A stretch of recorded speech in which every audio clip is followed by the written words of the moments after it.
Subscribe to our YouTube channel now and make sure you never miss another upload. Katunyumira programs zaffe zonna z'osubiddwa ku YouTube channel yaffe eya CBS FM UG. Ring the bell and never miss another video. Twegatteko ku channel yaffe eya CBS FM UG ng'onyiga kadaawo oba YouTube bell button osobola okufuna okumanyisibwa ku buli program gye tukuweereza. Leave a like now. Teweerabira YouTube channel yaffe CBS FM UG. Subscribe and leave a like. Ziri 16 ez'akayita ku ssaawa 4 ez'okumakya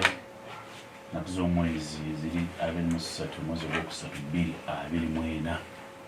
Eddoboozi olumaali omusajja wa Kabaka Medinseekuseeranze bakubuzaako amakya gano agaleebwa 6 twambe n'ensi tutwala leebuleebo wa gye tudda program eyitibwa paalamenti yaffe. Ffe nga manyi ne tubeerawo mpolampola tukyalidde abakulu bajja batuuse ensonga era kkiriza batuuse tutandikire ne batuukidde tulabe ebiri mu ggwanga. Si ffe tusinga okumanya oba bentase basinga okumanya naye abateekako ettaffaali olwokuba butafuna mukisa tujja wano yinza okuba nga tuwulira ebyosi mu kulaba ensonga bwe zitambula. Tebannange bangi wano okuladde okutuusaako ebintu byonna nga bitambula genda ku mukutu gaffe ogwa CBS abananga babikitibwa okuli okulaba nti ebintu bigoberera ku mukutu gwa CBS gye guli. Nsereko komedi nze nkubuuzako nate olwaleero asooka gute mu bintu ebadde sabbiiti eno tugenda tuna ebintu bingi ebadde mu sabbiiti eno President Yoweri Kaguta Museveni General yakyusakyusizza obuyinza bwe mu ssemateeka era bwe twalabidde nga mutabani we amuwadde kati amuwadde omulimu amuwadde nga CDF kigo kiti Chief of Defence Forces mutabani wa President mutwalabidde munafu oluvulubamu olugahale naye yalindekula minisita omwezi wa buvubuka President era wuuno ayagala kusimba kwa President era wuuno nekakati bamuwa okuba nti yakulina amagye anasobola okubeera kalulwoko ndowooza asatu mukono naye abateesa bo bajja kubaganyira ebirowoozo byo ebyabadde eddokolo wadde okujjuza ekifo kya Cecilia Ogwalo omu emujjulula yafiira yindi obudde bwa Kokolo abeesimbyewo okujjukiza bujjukiza otambulina okumanya muwaddemu wa IPC Saala Aguti Nyango Croch ono nga yawangudde onono nga muwaddemu onono muwala wa Ogwalo muwaddemu Austin Rosemary naye yeesimbyewo ono wa Forum for Democratic Change ate mboozi kumuwa nti yatulia kati yananze mu ggwanga ekira ki ekiri embeera okukyusa wano okukyusa kabineti kukyusa obukulembeze wano okukyusa abamanje kyetuyita family shuffle neero kyebitegeeza eri ekibiina kiri kitibwa Patriotic League of Uganda Chairman Muhoozi yamuteeka mu komiti y'enaale Ssaabakunzi yamuteeka mu kibiina ky'enaale kitegeeza kyekyo nasigalo kya anabeera mwenaaleemu eno nga ateera bwakumbira ekibiina kye nsereko wa CBS anaasigala nga kyawana radio busiru mungi nnyo naye nga tali mu CBS mumbeera efaanagana bwetyo gyabadde kiyeta bwetyo abakulu bagenda kubaganya ebirowoozo kiza tulinawo Dr. Tweheyo so Dr. Kasozi President mbalamusizza mwenna abali naffe mumpewo njagala kwebaza bonna abakola egirimu amagezi egiweereza eggwanga n'egiweereza amaka gaabwe era njagala n'okusaasira abo bonna abaayise mu bizibu ebitafaanagana njagala n'okukulisa bonna era abafunye ezzadde n'abafunye ebirungi njagaliza n'abasiraamu mwenna sawumu ennungi ennyo nammwe ab'eddiini endala tuyingira mu nnaku kati eya Easter era weekend ejja gituyita weekend y'amataaji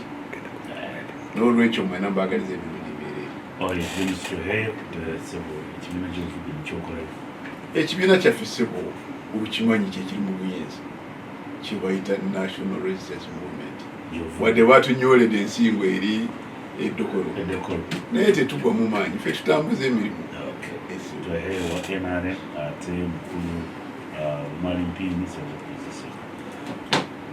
abalungi abatuwuliriza assalamu alaikum warahmatullahi wabarakatu. Medi nange njagala kwegatta ku siniya wange ono Tweheyo James Dr. okusookera ddala nkuliseeyo abasiraamu be twabadde nabo ku ifutaari dina ya parliament nakulabyeyo Medi nengamba alhamdulillah Anita nalo yampita yafurukize oba yazze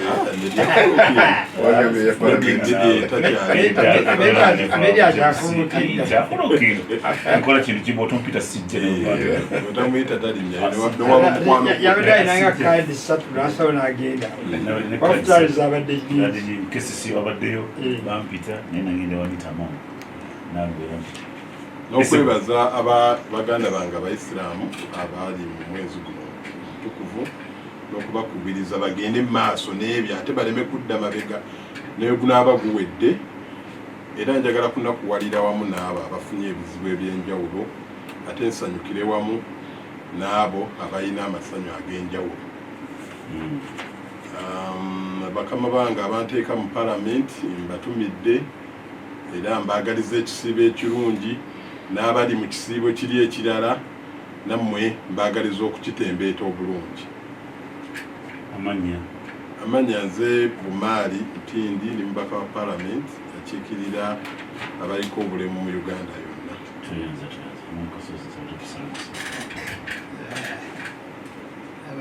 abatuwuliriza abagoberera puroguramu eyo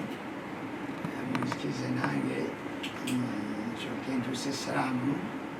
oluvannyuma lw'okwebaza omutonzi atuwadde obulamu n'atukuma wiiki namba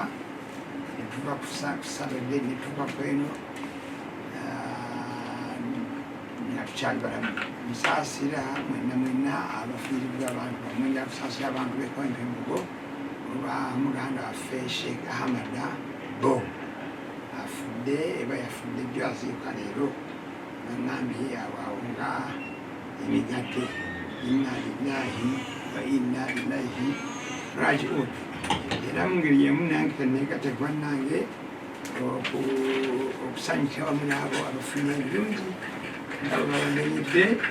abo abagudde mu bintu abaminisita nga olwogedde abatabala ne bakola ki ne babajjako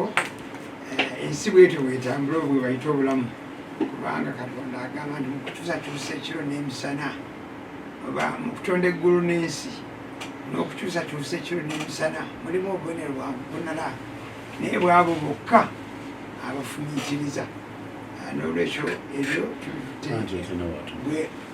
tutte bwe tutyo luli twaliwano ab'okusiba twabakola ki nange kanjozeyeze oba kannebaze mwenna abategese ifutaali ez'enjawulo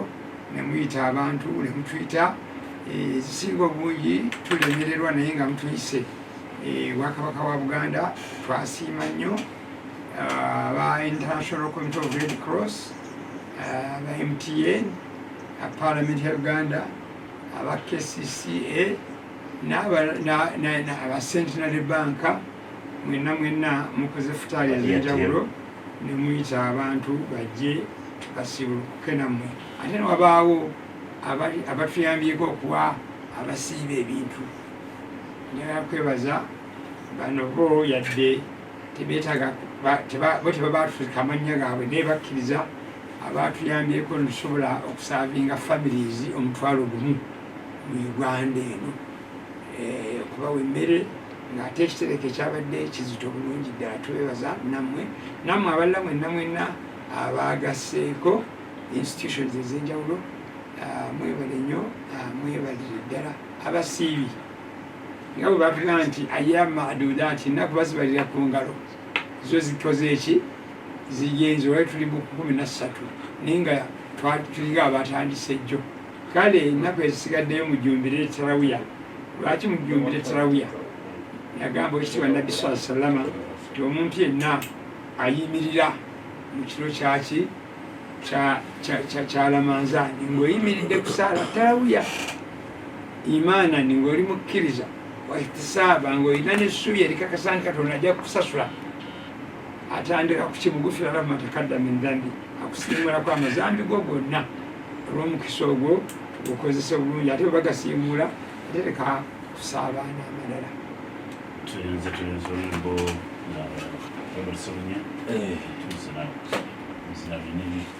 abasiibi mwenna mbalamusizaako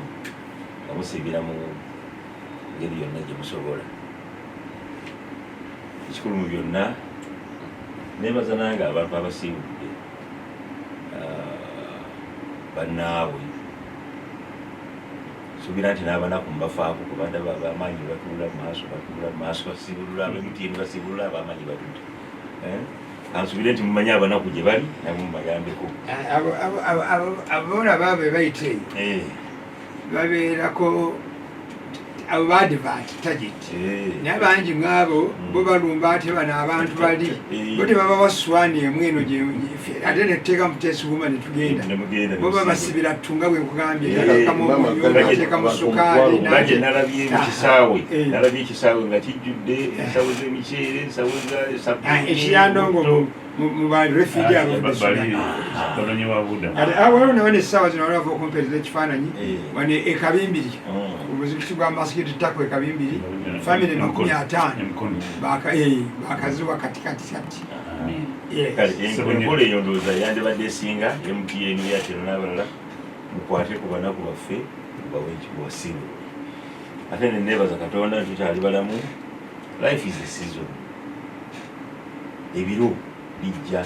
ebiro ne bigenda, so twebaza Katonda nti atuleseewo mu biro bino netulaba byonna byetulaba munayogeranga bwalaba, so twebaza Katonda ku ekyo era mu byonna ndowooza Katonda atukoze bulungi nepuroguramu wano nenyinza benzerawenkulukwebweru etudde omulala kale katusabire Mukama atuwa ebigambo ebirungi. Eddakiika zira 9 ezakayita ku ssaawa 4 ez'okumakya ku Lubeero era njala kwebaza abatasitesefutaakwaninyandiko kwebaza nnyo omukulu Asumani Basalirwa yakoze omulimu munene Kasimu Kayinja mabalitwaniriza Asumani Basalirwa mukulu nsonyiwa sipiika okuba nti maka wangi emyana yabitegedde nsonyiwa nabaddeeko mu bitundu by'ekyotera ne Prime Minister kwanjula enguudo obugendo bwidaabirizibwa abantu beeyo ne batumira nnyo puroguramu abanaye mwebale tubatuwuliriza abanaye webale kati nenda bano abavubuka nemuga kati bwe muvubuka ku myaka gino puroguramu eyebigambo ebyeseje kikulu nakati naffe tuba tuyiga so abekyotera mwenna nabasanyukiddeko ate era mbatumidde ate nejjo nembeerako ekakumiro ate era nayo abantu bawulira program simanyi ngeri gyetambulamu oba muki oba mu YouTube oba muki, so twebaza abantu bonna abatuteeka ku mutimbagano wonna, so nammwe mwebale ate nenjozayo za Prime Minister wange n'abalala bonna okuwa nti Dr. James Tweheyo ogambudde 2026 gwe tutunuulidde kkiriza obaga mubona ogamba otya tutunga 2026 mumuyina ekitabo kyemuwandiisa abantu bammwe abatugamba tulinga structure zisinaziraba structure konze bino bitwala byekusabitye bitegeeza ki 2026 mwemuli Gen Muhoozi kati kwati bamuwadde kulira amagye abadde bonna baba bakwekyo ekifo babeera baminisita tusubira Muhoozi okubeera minisita mu Parliament nja kujja alonda bwavaawo afuuka minisita kino ono mukama wawe akikoze akigenderedde kubateeka kubafuula bize bave ku Patriotic Legion of Uganda kuba bw'otwala chairman netwala Ssaabakonzi mwenaalemu toyinza kubeera ate n'okwongera ekibiina kyo. Kino kitegeeza mwami nabyavuzi mwadde mu Amity Safo mwadde mu Cabinet Safo kikyo kitegeeza mu kalulu ka 2026 James Tweheyo Doctor kitegeeza nti ng'ekibiina ekikulemberwa President Museveni tukyaliwo nnyo kikitegeeza tukyaliwo nnyo tetulina gye tulaga ate kitegeeza nti abasinga wadde babaamu bye bemulugunyamu mu kibiina atlist babaamu bye baagalamu ebyo bandiyagadde okulongoosaamu n'okukola era President Museveni bw'aba nga amaze kulongoosamuko kiba kitegeeza nti amaanyi kati geeyongera bweyongezi. Obadde ogamba nti PLOU Abaragi muyita piraawo. Baginyodde ensimbi. Nedda. Baginyodde ensimbi. Era Piero yukati piraawo yaffe eyo. Ekyatambulira ddala yeyongera n'amaanyi. Chairman mututte, n'essaabakunzi mututte. Ate chairman bw'oba omututte, kiraba kitegera nti piraawo oba Piero yo yeemugyeyo n'emulaga ky'asobola okukola. Era kati Medi sirowooza nti bonna baali bakumanyi. Naye bwe wajja ku rediyo wano, buli omu agamba Medi nga moderatinga bulungi ku puroguramu ya rediyo gy'aliko. Era ne rediyo endala zandyagaliza okutwala. Lwakuba ate rediyo ya Ssaabasajja yo ekyazisinze amaanyi. Era nnyingi zintuukirira. Era ziteekwa kuba zikutuukirira. N'olwekyo naffe olaba abantu bano bwe bavaayo. President Museveni enkola ye ndowooza omutima nagitegeera. Atuulawo n'agira alaba abantu be bonna kubanga yakulira eggwanga. N'abalungi n'ababi. N'abamuwagira n'abamuwakanya. Bonna abantu be. Era abatuna n'agamba ono omuntu awakanya naye kirabika alina ensonga erimu omulamwa. Kati ye enkola y'abagamba buli omu muntu wa ggwanga bw'oba oyagala kukola naffe jangu tukole kyobola abayayita aba UPC ne bajja tukola nabo, yayita aba DP ne bajja tukola nabo, ne baganda baffe abanuku tubayita bajje abamu beebuzaabuza naye batuuka ekiseera ate ne bayitaayitayo mpolampola ne batandika kulinako naffe. N'olwekyo yenkola ennungi ennungamu. Ekyokugamba nti tabawaayiriza nedda muganda wange oba oyagala ndeete bwino naye obwino ngireeta naye tetuwaayiriza fe tetuwaayiriza mpaayirize ng'anoonyayo ki kubanga naye ensonga gye mbadde ngamba okuba nga Gen Muhoozi ate bamuwadde okuduumira amagye ng'ate alina ekibiina kyakulira ng'alina kibiina takikulira. Ekibiina ekyo ye patroni waakyo. Okuba patroni kiba kitegeeza nti oba okirabirira, okiwa ku magezi, okiyambako, kikwebuuzaako, ne bwe kiba n'ebizibu gw'obikola ki. N'olwekyo abakulira ekibiina we bali, chairman wakyo waali, ssaabakunzi waali, bona gye bali. Naye bwe batuuka ekiseera naga kino kisobedde tukole tutya, bajewa Gen Muhoozi ne bamwebuuzako. Naye Gen Muhoozi ate yabadde muwe w'amagezi. Jjukira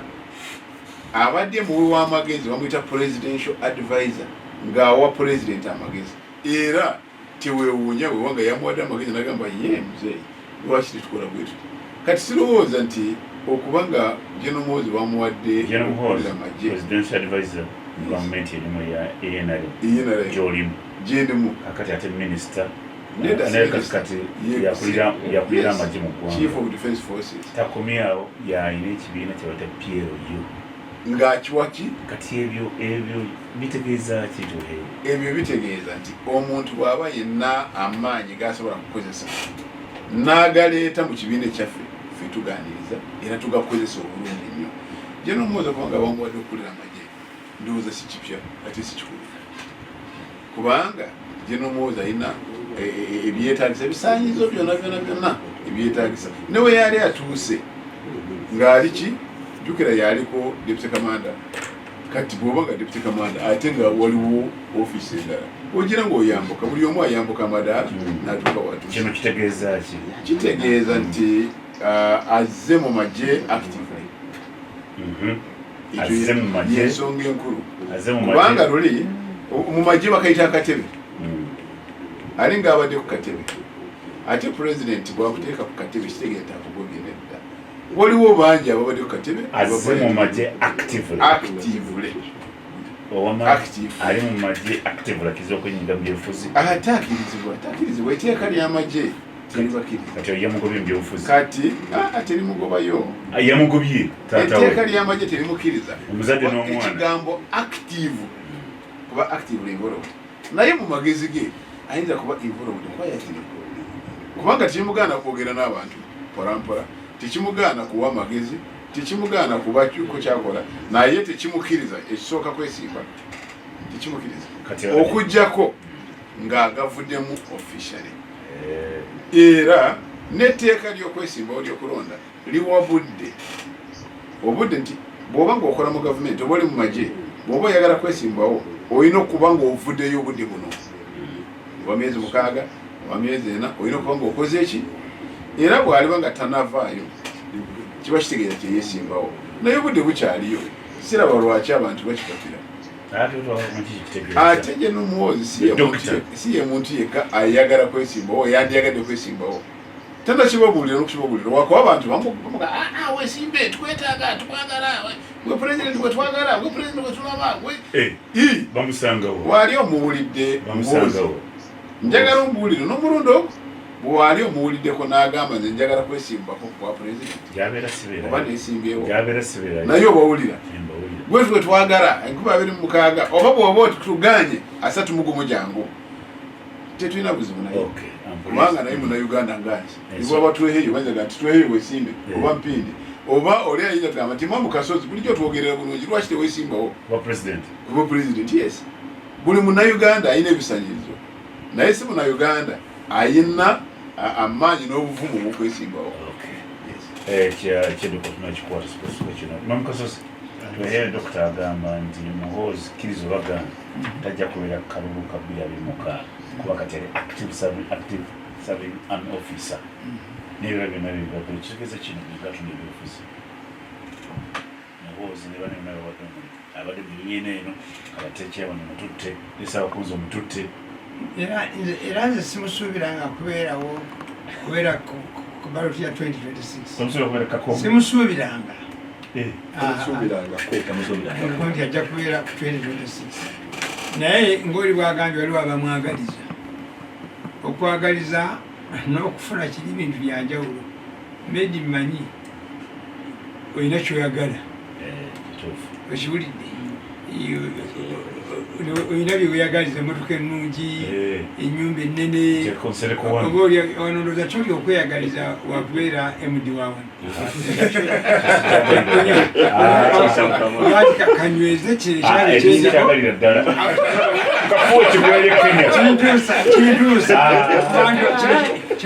kintuusa ku bantu bangi okusinga nemudi kubanga gwe tukuwulira buli lunaku naye mudi mwogerako wansi newairongaye alina kyeyakozeeko wano oba yatwadde ebirabo bya idi oba yategekedde easter whatever byemugiro naye kanaye gwe buli lunaku kkiriza obagaana bakufuna nolwekyo nagamba nanti nakugamba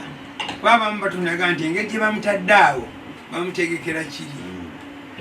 era abalala ne bagamba nti ekyokumutegeka bamuleete butereevu kiganye kamuleete wano awambe buwambi waliwo abalina endowooza efaana bwetu nti awambe kitaawe awambe obuyinza nakyo kyensuubira tekikyasoboka si kyangu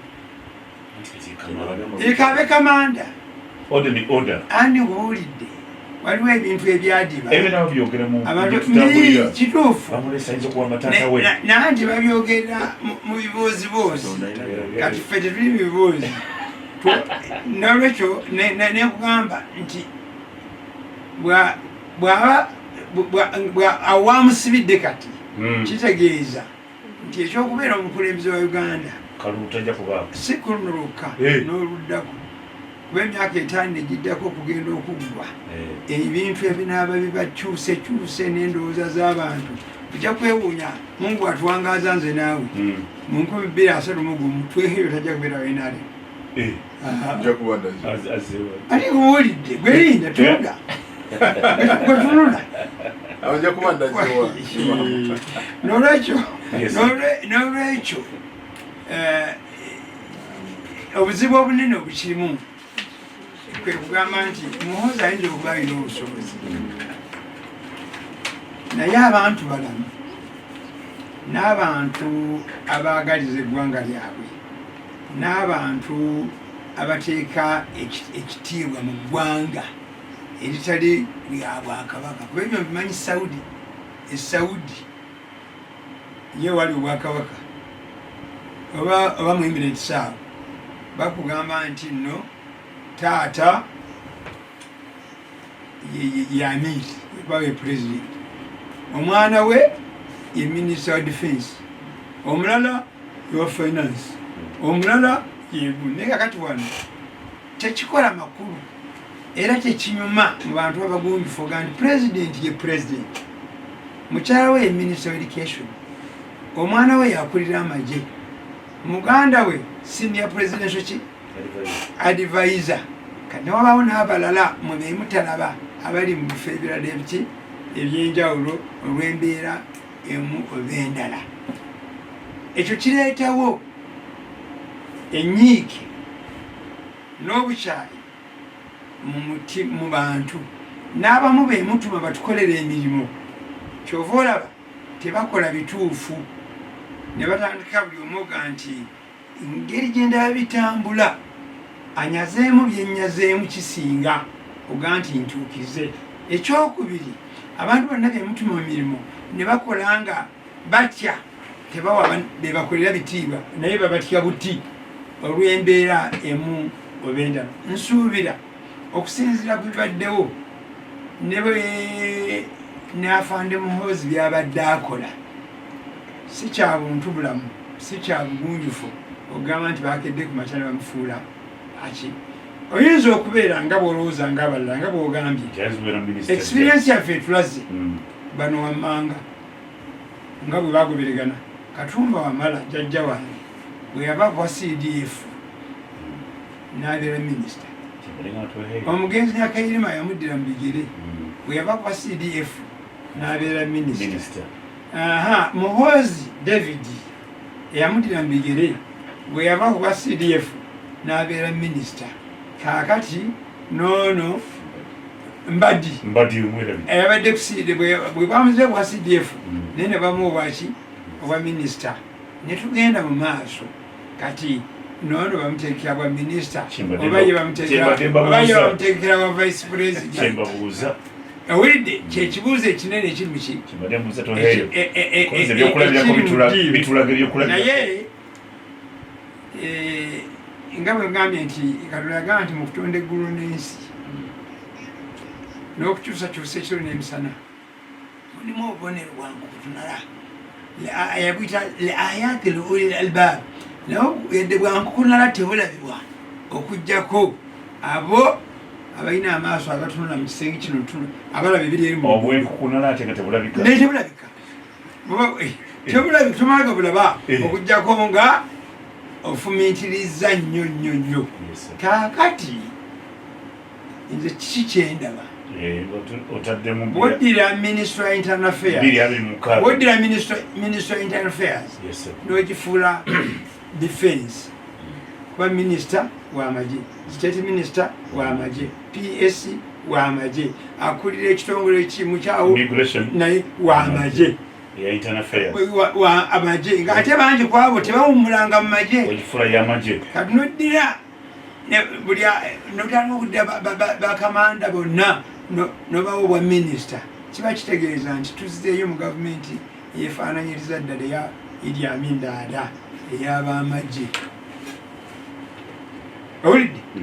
Kati wenjogera naawe Inspector General of Police w'amagye akulya polisi kati oba ali mu acting position naye waki naye mujaasi serving soldier. Ekyo kitegeeza nti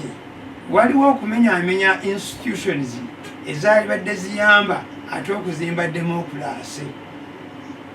Kati abantu kyebava baga nti katuyiye buyiya tubeere ba survivors tugende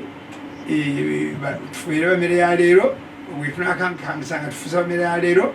batuwe emmere tujja tulya ku eyo naye okukolera eggwanga n'okulizimba nga ifu. Jjukira yadde Muhoozi Kayini Rugaba yatuuka n'atraininga mu magye. Bwe yayingira mu magye bamuyingizayo nga batugumaaza nti wa LD kati general.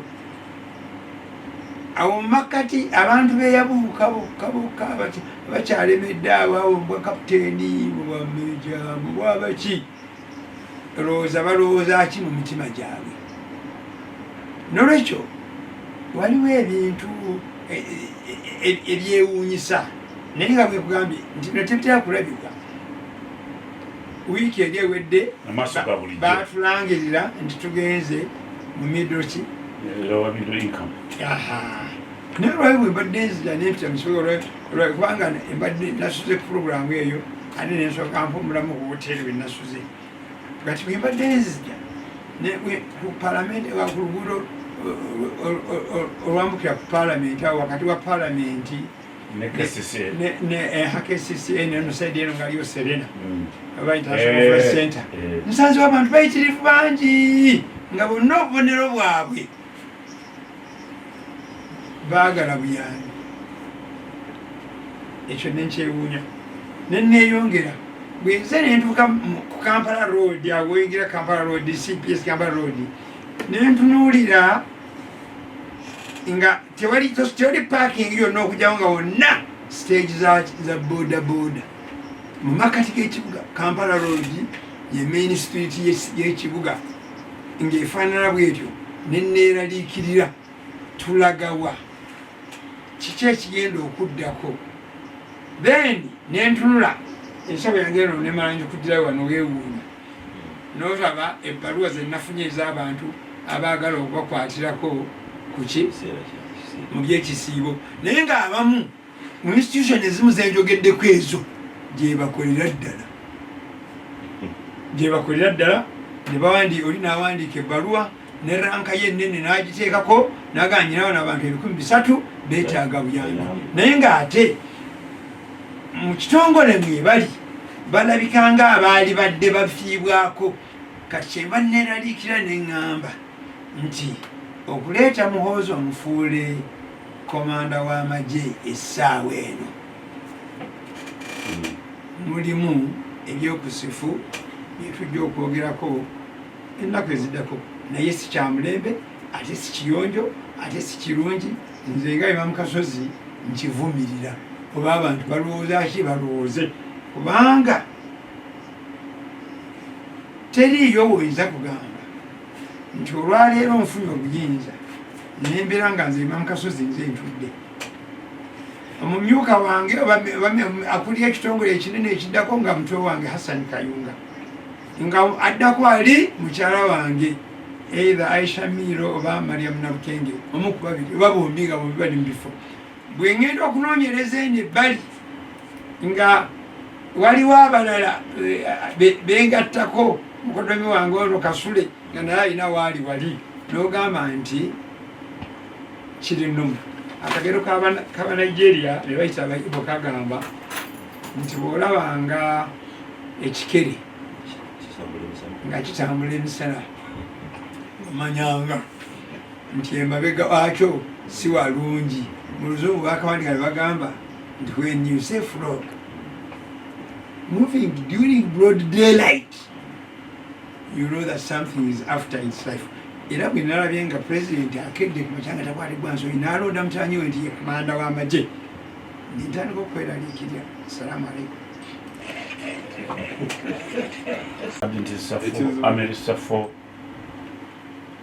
Ekizibu ky'Abannayuganda bonna nammwe bannamawulire naffe bannabyabufuzi twagaana okutegeera Pulezidenti Museveni n'engeri gy'abalamu ebyobufuzi bwe mu kwosya empiki z'ebyobufuzi. Ndowooza ova ku golodi odda ku ki ova ku golodi odda ku Diamond ndowooza Diamond yeeba esinga obulungi kakati ali mu leve eyo mu byobufuzi nga Pulezidenti Museveni. Naye lwakuba waakola ekintu abantu baffe bakitwala awo ne bakiyogerako ne kikoma awo. Museveni ogambye ebyobufuzi kudala Diamond asusa ne golodi yekafolo ali ku ddala kubanga golodi munafu mulungi nnyo naye munafu naye Diamond ate aba mugumu nnyo. Kakati abantu Pulezidenti Museveni gyakola okuva beetagisa okukula nze sigitwala bwekyo era siginyooma kubanga yakyabakola abakoze calculation ffe gwe tutasobola kutegeera. Kale no nzikiriziganya nammwe abalowooza nti okuappointinga Gen Muhoozi ku CDF nti amukuba kalippo ka butalabika mu 2026 yadde 31 nga Imam Kasozi bw'agambye. Pulezidenti Museveni 31 si ye Museveni bw'aba ayagala President Museveni bw'aba ayagala mutabanyi we akulembere ku Uganda 2026 naye bw'amulinza ng'alowooza nti 2031 ajja kukifulwa ng'akize tekijja kusoboka naawe kennyini sympathy gy'olina NRM ejja kuba yagenze dda webigenda ogwawo mumakkati tekisoboka mpozi nga bamuwadde kakati ye abalawala ng'ennaku z'omwezi 17 President Museveni yatwitinga n'agamba nti by virtue of powers enshrined under Article 98(1) of the Constitution of the Republic of Uganda and Section 8(1)(2) of the UPDF Act 2005. Yesterday on 17th February 2024,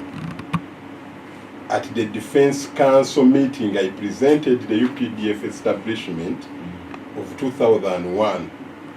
an instrument of delegated command, control, and administration to General Wilson Mbasu Mbadi, the chief of defense forces of the UPDF, to command all elements of Uganda People's Defense Force. Ekibaddewo nga 17 ogwokubiri kakati abadaga badde President Museveni yesize atya mbadde mu obuyinza buno bonna obwefaanana bwe buti amukwasiza buli kimu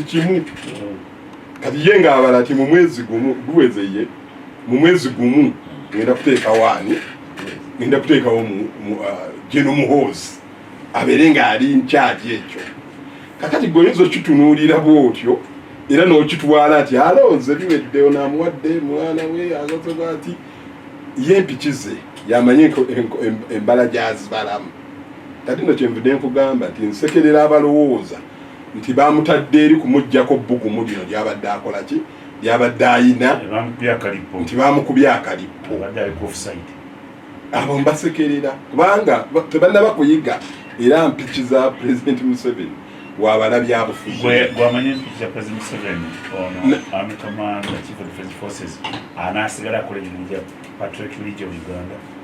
gwamanye mpikiza anti kati mu Patriotic League of Uganda anasigala akola emirimu gye anti kyenjagala okugamba mu Patriotic League of Uganda si kibiina kya byabufuzi anasigala akola emirimu gye yensonga gyenjijjako Meddi si kibiina kya byabufuzi ekyo nkimanyi kibiina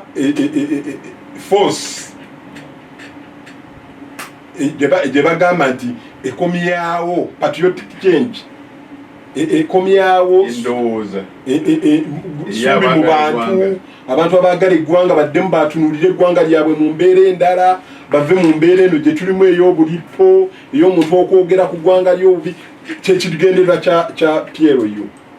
Kakati bwe kiba nga kyekigendererwa kya PLU tekirimu byabufuzi lino etteeka lya UPDF togenda musangayo kumugaa lwaki weetaba mu byobufuzi era agenda kusigala ku ntikko ono honorable tweheyo doctor akugambye nti oli patroni akonako Medi tokategedde bulungi naye ono akugaa nti oli patroni si gundi patroni aba magezi nati munsomesezza nti olaba ekikere kibuukabuuka ku musana ng'omanya nti amazzi gaweddeyeno kyalabye ekikere nga kibuukabuuka akapatriotic basikategedde anti kati enda kugambye tunayiga mukulu wa balampi kize zabyabufuzi wazimanya ali kudalya golodi kakati ebyo byonna birina kyebitunuulira kati bw'oba totunuddeeyo era tosobola kukola kyo kubitegeera ono akugambye nti oli patroni bw'otunulya abapatroni bonna gye bakola ekintu abeera muli bw'ati era ojja kulaba nga bagenda nti kakati ono omukulu engeri gy'alimu bize ono yaba amyuka oli wanaafunanga obudda nga ajja kujja gye tudda naye nze Medi ate olwo vice president waawa anaaba akola ki nze ndi ku PLU kakati nze ebintu mbitunuulira bwentyo naye nze nagaana okwerumya omutwe mu bintu byonna byenna ebyokugera kwamba abantu babene mbadde njagala kusaba ekitiibwa kiki kitegeeza kino balikuba toki 2026 akati eggwanga lino era obadde owulira amaloboozi emabegaawo nga gundi oyo atabuse mobilization ekutteyo abantu abafuna buli gyagenda amagye ne gatandika ebigambo oliwo amagye tosobola kugira nti ne batandika obumulumulu omwo abamu ate si bonna abamu ne batandika obumulumulu omwo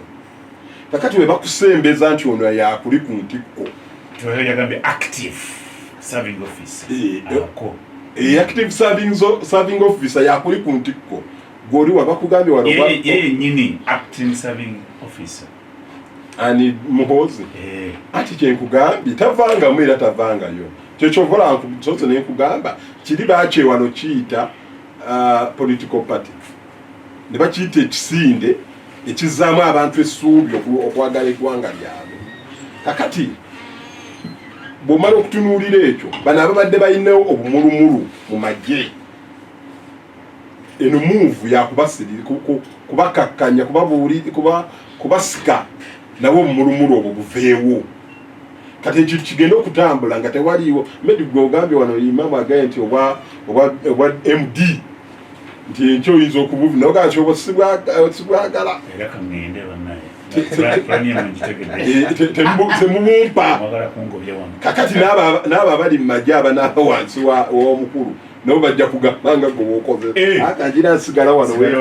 wendi sirina kirala kyeŋŋendako naye nga kiri ekintu kitambula empiki zize nakugambye nga zitambula naye mbadde nkugamba nti nze nina ebintu byenzize ntunuulira era mu busiraamu simanyi mumanyi oyo erinnya sikyalijjukira naye yayogera awo Imam Kasozi ajja kunjjukira yayogera ebintu ndowooza biringa 10 naye waliwo 3 bye natoolamu nga bikulu yagamba nti we namanya nti riziki yange teriyo muntu n'omu ayinza kugirya atalinze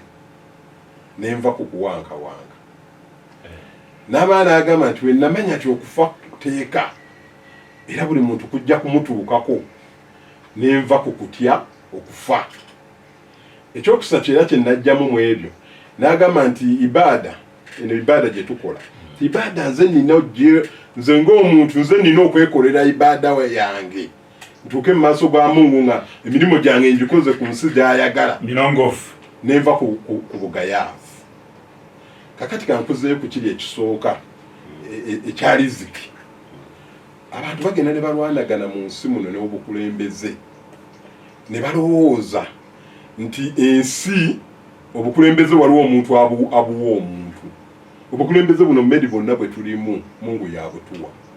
newookola otya newoolwana gijozi nkigambyeko ne bannanga ababaka ba palamenti naddala abava mu Nuubu tiketi omanye ebiri eyo ewaffe mu gundi tulaba ebintu naye tunayogerera tutya bajja kunjijako tiketi neefuuka tiketi abannaye tiketi eyo Mungu yakuyisaawo bayiza nojjukuwa n'okolaki n'ogaana okuyitawo era nga mbagerera ekyokulabirako nembagamba nti gwe kyogamba gwe Honorable Kyagulanyi gwe gwasinga okwagala okusinga Kyamaani Nyanzi ne Kyamaani Nyanzi yafuna tiketi wano mu Kampala mu Central abaka bonna 10 abava mu Kampala 9 ne bagenda mu Nuubu ye Kyamaani Nyanzi ne bamukuba akalulu Medina Nsereko n'agitwala eri egombani era ne bawa wa muganda we tiketi omukyala okubeera woman MP wa Gomba district era naye bali Silvia Honorable namukuba kakati ate abalala atembe ne bayitamu kakati go amasanyalaze gano ne bagamba mulowooza amasanyalaze Bobi gayina yali tasobola gateeka ku Nyanzi oba yali tamwagaliza yali tasobola gateeka ku Manyina Gomba oba yali tamwagaliza obukulembeze Katonda yabutuwa kati omala okuyingizaamu ekyo medical kuwenange ekyange ekikwata ku nze natekinga decision nenga asigenda mu kamyufu kenaale naye abawagizi bange nekibayisa bubi nekibanakuwaza n'abamu ne bagenda nabagamba okoze bubi NRM disability mu kulonda kwaffe ekola 98% ate nga kituufu abalonda fe abatulonda abantu 98 ku buli 100 benarem nembagamba n'ensonga lwaki sigenda mu kamyufu naye Mungu wanaaba yantegekera okuyingira palamenti nja kugiyingira newe naaba siri mu kamyufu ate newe naaba sifunye tiketi ye NRM manya nga newe naaba ngifunye nga Katonda Mungu nga mugimpadde wano nga Mungu yangamba sijja kuyingira parliament era sijja kuyingira era ningenda bwentyo mmedi akalulu katuuka ekiseera nga abantu baga ku basi tesobola kutambula nga terina mupiira kabonero kange kaali mupiira nga terina mupiira tekojjwa emipiira omupiira ne guwangula bayi ne balonda bana ne bateekamu nange ow'omupiira owa independent ate nga ballot paper kali kamu ng'omuntu agenda n'atiikinga ono n'atiikinga eri najja n'alonda eno omupiira kati ebyo byonna bya Mungu kakati bino byetulwanirira omanyi ogwobadde onoonya bamuyita Ibrahim bin Adham Imam yanjulidde kati nze byendateeka mu nsi era tebiŋŋaana kunywa mazzi gange kyova olaba olumu we mba njogera ekintu nkyogera nga bwekiraba newe n'abaatya newe naakola ebintu bitya nga Mungu agambye nti gwe ssebo palamenti eyo ofugayo ekisanja kimu kyenja okufuga kakati abantu baffe senga bategeera ebyo ebintu senga bava mu kuwankawanka nedi nkukomyawo byenkola ate nga kutuyagala kubikola mbadde kati naleeta omuzadde kalabusebunya kkiriza olwadda abantu be bantu abantu ndibanya gibenyika ka president Museveni mutabane we yakulira amagi maama we bisabyanjigiriza bannaffe taata omuto yasalawo advisor naye bannaffe tunajogera okutuuka wa biri mu bantu bantu balina ebindowooza zaabwe zeezo kakati naye bwogenda ku kyabumaabya riziki y'omuntu toyota koona malira tuyigiriza asaimwanyama nti okufa tteeka akola byayagala ekyokubeera kuwangala nga otya okufa ekyo nakyo kimukiveeko kakati nze ndowooza balina mwaka ekyamukisa omungi tubadde wano gwe medi basuuliita entalo ziyinda ate Imam Kasozi simanyi gye wali mu lutalo Makerere ate nkujjukidde nnyo kugeeti awo irimu ng'ekaaba okufaako olaba naffe walina musentongo olaba naffe abataali nga tujja okuwulira lectures awo abasentongo tujja okuwulira oba era kyaliyindi olwo waliwo kiyimba Imam yakiyimba oliwundi waluyimba nga tubeeraawo nakubakati banaye ona natuuka eka kakati wanatuntuuka nakati tekyatuuka anti oli kyagambye obulamu bwange abufuga nyini we Katonda kale kakati nze gwezikiriza mbwe neesiga nti ebira byetulabyeko Katonda atuwadde ekisa ntulaba enkyukakyuka zonna enkyuka zoba nazo zirabye abamu netuzigobererako nga zikyalina mu nsiko President Museveni akyali omusota baga nti gwalabiseeko wano ate gwefudde kulabikako obulenzi ate nedda zira obwenti ate nedda nti atali kizira obwenti kati ate ali mu lwenzi ng'afuukafuuka emboozi ezo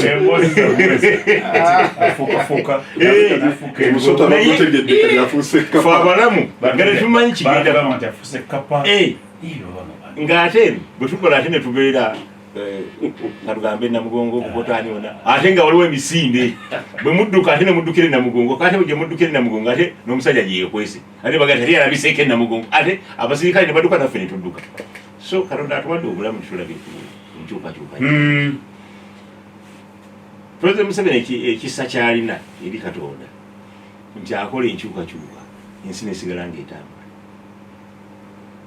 nze nali muto naye nga ntegeera lwakyusa opona kyaka Smith opona kyaka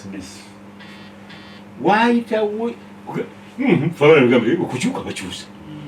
naye okukyusa obukyusaawo netuwulira ebito ogenda okakana nti waliwo gurupu eryeggulu naye serengeta eddawa ida Kampala kiki ekireta omutawaana naye mwakyusa ate ffe twakyusa mukulu nyini yakola ki yakyusa kati fe abantu bawulire tukirinaako tetukirina mu mukono so kyemanaga nti President Museveni alina ekisa nti akyusa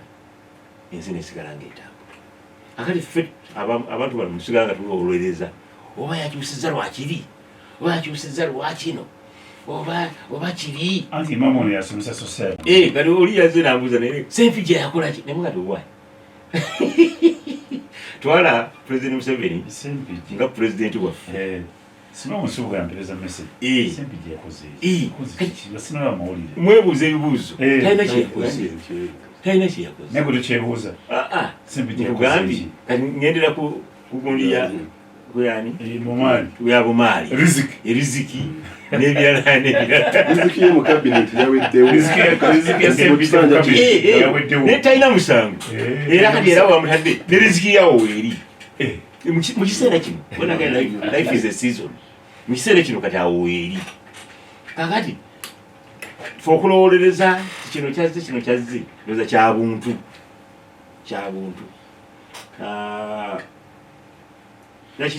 nagala nti nga master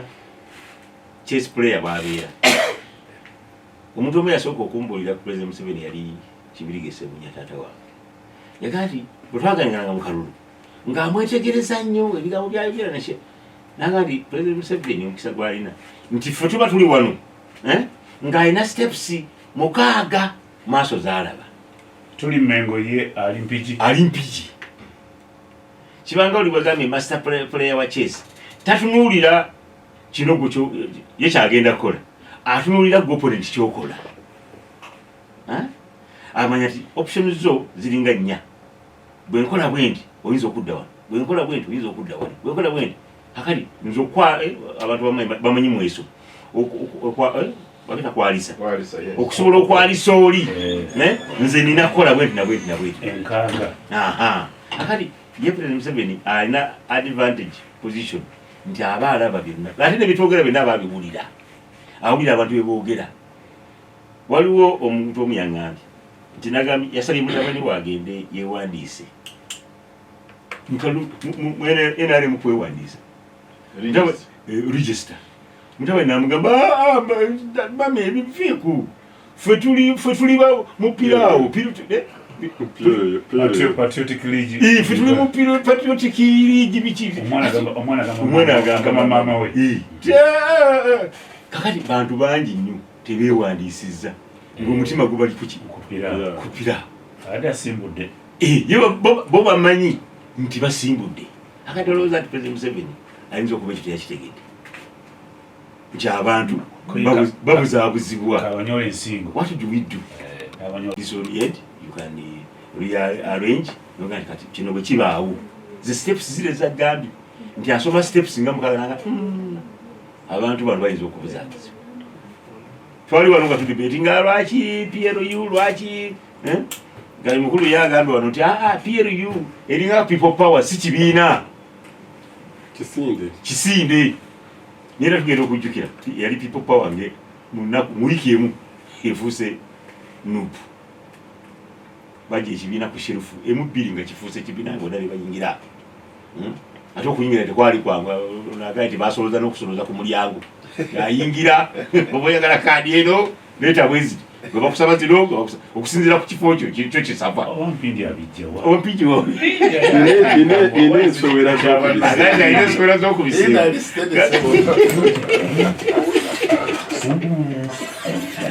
because Uganda tegenda koma kati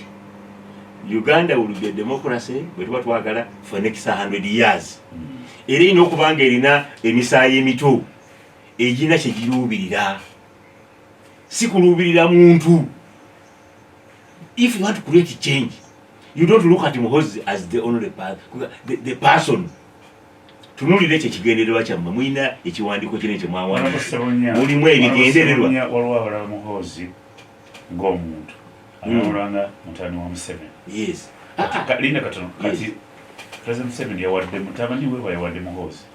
President Museveni yawadde Muhoozi jeno. Tiyawadde mutabani we. Tiyawadde mutabani we. Obyawuladde. Kati mwababiraba obyawuladde. Ababiraba nti yawadde mutabani we. ate mwongera mwanyi Muhoozi kuba naye alina okukola erinnya eribye. He didn't go to school for the same. Mundabayo yawadani yawadde mu Gen Muhoozi yawadde mutabani we. Yawadde mutabani we. Kuba kati ekyo nange nkiyiseemu. My example. Yo mutabani we ebiki muwe biki nziraje naso je nakumukula. No kwe naye esi yakuwa yasola kuvaawo yamala kuvaawo ninga abantu bagamba yamala kuvaawo twakunuiza kalonda mulekuwa okunsaasira okumpagala nanyo bintu wanatabi kati okunsaasira okwo ate ne kumpagala obwongo n'omubiri akati ne Gen Muhoozi mwongera muwagala. Imam, bawadde Muhoozi bawadde mutani wa Museveni. Byombi. Bawadde mutabani kyekisinga obukulu. Tebawadde Muhoozi. Nga bagenderera okugyawo bano kyeboogeddeko nti bali bakifiiriza oli omukulu yakifiiriza naga nti nkyayagala naye ono nga ono baganyina okwewandiisa ku lulwe tankola ekibi kanjira nkukuumira wano. Olwo agamba Gen oba mutabani we. Mutabani we byombi. Byombi? Tuhe byombi. Medi. Nyina mutabani wange Looya. Bwe mba nyina ebintu ebiririgu muyita mmanyi nga agakolanga Looya. Naye oyita Looya oyita mutabani we. Mugamba nga mutabani wange. Mugamba nti oyita mukugu. N'agenda. Toyita mukugu Imam. Omukugu omwandize namutegekera n'abufune. Oyinza kubanga waabumutegekera naye n'atabufuna. Kisoboka. Bawadde mutabani we bawadde Gen. Omusajja Omuganda bw'aba yeeyanjula agamba nze gundi obuva n'obuddu. Okitegeera? Kakati ye Muhoozi alina omukisa omuzaali. Njagala okimanyi. Alina obuvo n'obuddu. Abo kyekimu geemaanyi gayina. Ate bw'ogongerako obukugu ofuuka w'amaanyi ennyo. Era nja kukubuulira nga sina kukubuusabuusa. Ye Gen Muhoozi Katonda alina kyamutegekedde. Bawadde Muhoozi oba mutabani we. Bawadde Gen Muhoozi omuserikale kubanga singa teyawadde muserikale teyandi mutunaga nkuwadde obwa kkomanda. Gen Muhoozi emyaka gyayiseemu 20 oba 30 ng'atendekwa buserikale kyekimutuusiza ku ddaala eryo. Anti Imam yalaga nti bangi babuuse busaawo. Ababuuka lwaki kubanga ayinza kubabuuka kubanga bolwaki bafuna mukisa guli kugenda kusoma nga ye wali wasoma atakoza lwaki ekyo wali wasoma atakoza buli agenda kusoma omukyala minisita mwana yakulira amagye ekyo gwekinula otya mutowe yalonda kabineti mutowe yalonda kabineti namunkekeera tawina wekiwandiikiddwa naye tulaba kyolowooza sirowooza bulowoozi omwana tuli mu kulwanagera mu integration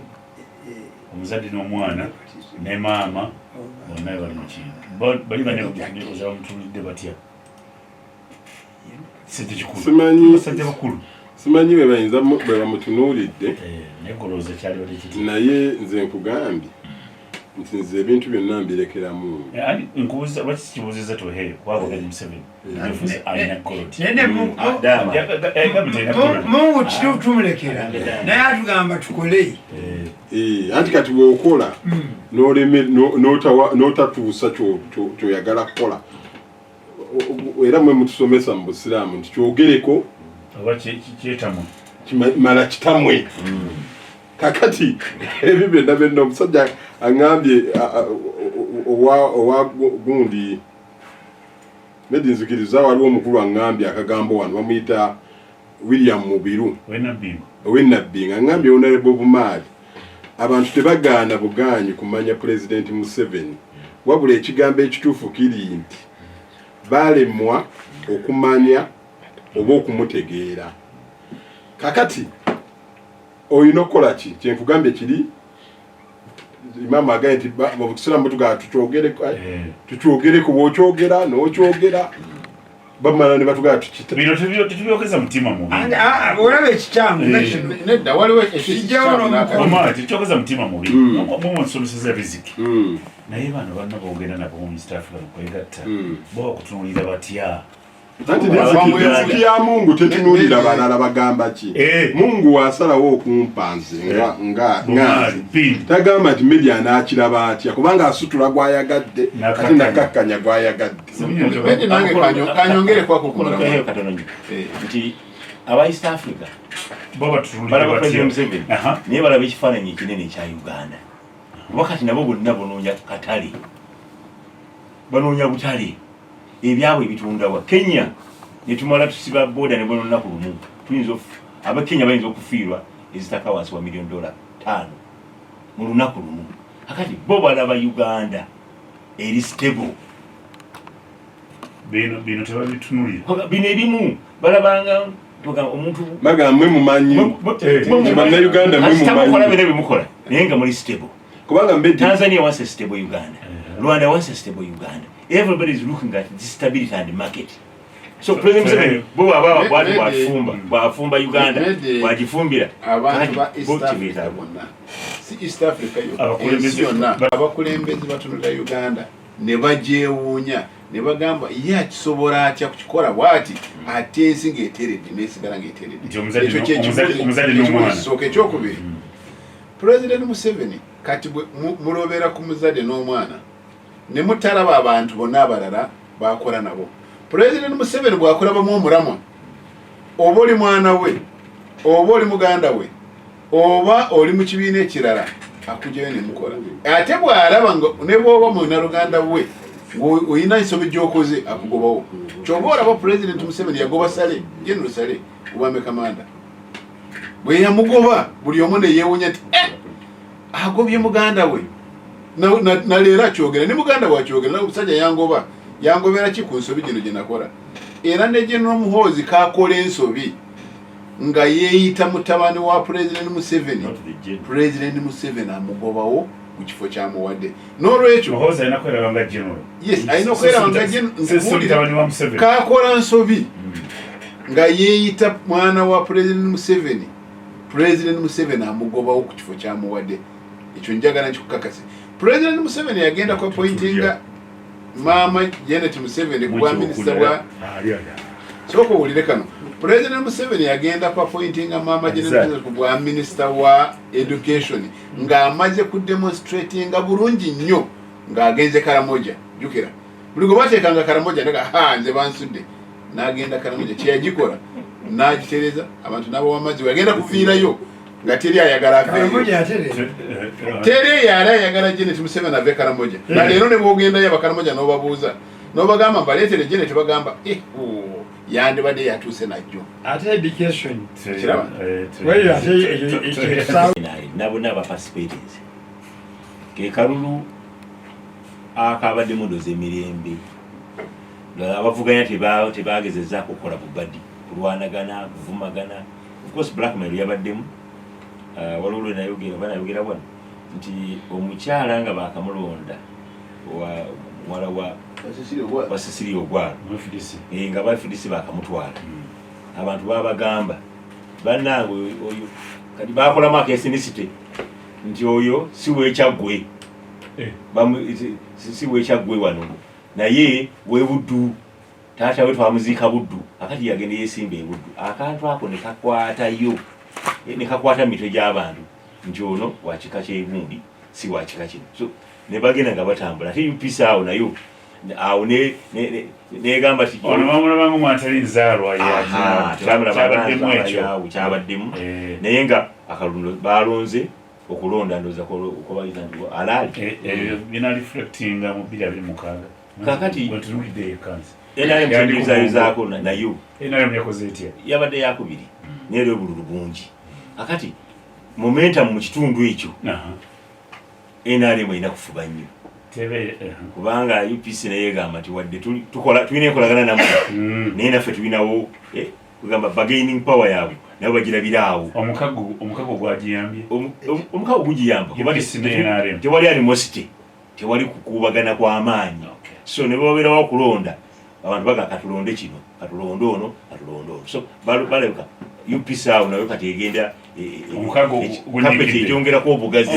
omukago gunyikidde gunyikidde omali na kyogamba ko ekokolo nenga tubayoza okwongereza kuwona bose bunya kikyolize nti ate nze nkisiiba nkyogera nti omuntu oba ogenda okusimba awantu omuntu olina okumanya ani gw'osimbawo era omusimbawa abantu munaye bagenze ne balaba bino ebintu ebiri wano ewaffe mu Buganda ne balowooza nti buli wamu gyebiri osanga mwami Twoheyo ono nga zze wano avuganyiza ne Kasozi nga Buganda bamuwadde ne baga tetulonda agenda kukiika Mmengo abantu amawanga amalala ebyo tegasobola na biyisa mu kamwa kaabwe kakati omukyalo ozani ali isimekuli byanyima ngomangime bamugaa sebo totawane ne waffe ene tebikola lwaki musentu tebikola ati politics waffe omulaba wakusika bantu bitogi ati politics waffe owawano ng'ogyeko mwami ono kyayogera abantu bairwana bokka omuntu alwanira cupa ya soda n'ayonoona omukisa ogwaffuso y'emmotoka kyekiri wano mu Buganda era kyekituleetedde ebizibu omukyalo oyo yali siweeyo naye nga maama we ndowooza maama we gwe bazaala eyo maama we bamuzaala eyo ye bamuzaala walala nga n'olulimi olweri talumanyi ayogera lweri ate bano boogera lulimi lulala ekyokusatu ng'obwongo bwe bubadde bweru alimu ebyabweru alaba akasiisira ayagala kakwata ku ssimu kugamba alaba ekyete si waabwe sirevo yaabwe z'amazzi omutwe akutoiretu zankoma nzikiza omwana yajja nemama okuva e Bulaya nebaga toilet eriwa kabagenze mukyalo eyo kulabula jjajja namugaa nti there is no toilet there is a hole kakati ebyo omukyalo olikyo ebizibu byasanze alaba hoolo ate ayagala toilet kakati ekyo tosobola kakati omwami omukyalo ono eyawangudde aguti abadde vileja kyenjogerako sagala bantu banfune bubi nti okumi ba mukyalo naye nga muntu wa mukyalo omwo mwawangalira awangalidde omwo mwakololi avudde eri bamugamba kopango tebitegeera ati namaani agenda ebweru ebbanga ddene omusutula omutwala eddokolo bwavudde ku ki selection anganya selecting abo FDC be bamulonze yamukulu ensubambi yakoze ensobi nnene nnyo ate ng'ataddeyo amaanyi mangi ebimotoka bye bibadde bisiibe ebinene bino ebikomeri naye abo tebaagala ebyo ebimotoka baagala ani ono abakwatirako lwaki mwana mu Buganda tekiriiwo ekyo kye tulina okulwana lwaki tekiriiwo ati nkugambye aba Uganda oli asika aba Buganda oli asika oli ekitogi ng'alwanira cupa ya soda n'asubwa fuso nga fuso tagiraba mu bufunze kyekitenyinza okugamba ku nsonga eyo kakati ekyokubiri Lamu NRM yakola omukago ne UPC omukago omulungi nakugambye wano nga ntandika wano President Museveni politics we amubalira wala kati akafo kano ak'omubaka wa Parliament tayagala kate mukisa gwe oba nkolagana ye gy'alina na UPC ng'ate aba UPC bakugafere kubwa president tusimbawo kitegeeza omuyeye gwonna obululu bwonna obwalango bugenda ku candidate wa NRM kakati gweoyagala okubagana naye ebitogi mweyuze ku kafo akamu ng'olwedde mu Parliament eyo inayo abantu 308 oba tobaze politics mutuufu ekituufu akalulu kawedde bulungi nnyo nitukkiriza batuwangudde naffe twafubye netujjayo obuwera omutwalo n'omusomo si butono naffe ng'ekibiina tulinayo abatuwagira era batuwagira lwa nsonga oba babalango oba mwana walango yeyeesimbyewo byonna ebyo ekyokubiri omukago gwe twakola n'aba UPC bwe gutunnyoddemukko naye bw'okola omukago oli ne bw'aba ng'ayina kyakukoseza gusigala mukago omukago ne gusinga bino byakukoseza oba kyofiirirwa oba kyonaafunamu. Ekyokusatu ndowooza naffe twalwawo nnyo okukkirira ddala mu bantu kutuukira ddala ku kyalo wansi kyamaaniwe yabaddeyo n'alagira nedda akalulu si kakulagira speech yawadde ng'olaba eri compromising nga ngikakkanya embeera yakoze reference nti nange ali wa UPC nali wa DP nayogera olugendo yababulidde ate akalulu ka Uganda sikakulagira. Akalulu ka Uganda bakasaba bakanoonya bakatambulira. Kyembadde ngamba twalwawoko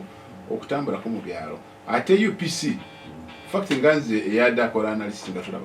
UPC yatambula bulungi nnyo netuuka kyalo ku kyalo muntu ku muntu. Naffe kaleso nako tukayize kati era katwakolanga nga tugendayo netukwata abantu bafa 30 ku kyalo netutuuka kati nze nagenda kola analysis eddala ekifo ekiva mu Eastern omanyira ngo ekwata neteso wali bwogenda kuva teso n'oyingirira mu teso twagenda okusanga abantu abaffe bali tebanatuukayo nakutuukayo era UPC yo ng'etambula obunafu bwaffe bwavudde waffe ne bukola ki n'olwekyo obululu kasanvu mwafunye sokoleke obululu akakaaga mu UPC ke yatusinze n'alabye ekintu ekyo nga si kitono naye ate bwe naatunudde mu mabega ne ndaba baganda baffe abanuupu nabo bululu olusanvu bwe bajeyo olusanvu bakoze nnyo naye kikulaga nti amasanyalaze gaabwe gagenda ganafuwa era bakasukira CBS FM.